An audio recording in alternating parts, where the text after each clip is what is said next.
நண்பர்களே, தினமும் ஒரு செவ்வாழை பழம் சாப்பிடுங்க.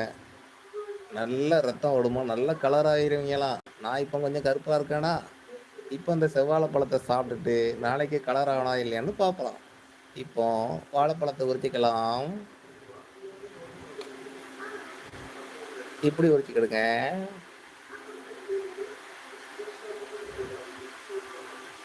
இப்படி 3 பக்கமும் நல்லா உரிச்சுக்கிட்டு, இந்த பழத்த இப்ப சாப்பிடலாம். நாளைக்கு கலர் ஆகும்னு நம்பிக்கையோட சாப்பிடுங்க. கண்டிப்பா கலர் ஆவீங்க. ம். நல்லா தேன் மாரி இருக்கு நண்பர்களே. யாருக்கெல்லாம் இந்த செவ்வாழை பிடிக்குமோ, ரத்தம் யாருக்கெல்லாம் இல்லாம இருக்கோ, எல்லாரும் சாப்பிட்டு நல்லா ரத்தம் வரவங்களுக்கு ரத்தம் வரவங்க, கலர் ஆவறவங்க கண்டிப்பா ட்ரை பண்ணி பாருங்க. இந்த வீடியோ பிடிச்சா லைக் பண்ணி விட்டுருங்க. சப்ஸ்கிரைப் பண்ணுங்க. ஓகே நண்பர்களே, மறக்காம ஷேர் பண்ணிடுங்க. பாய்.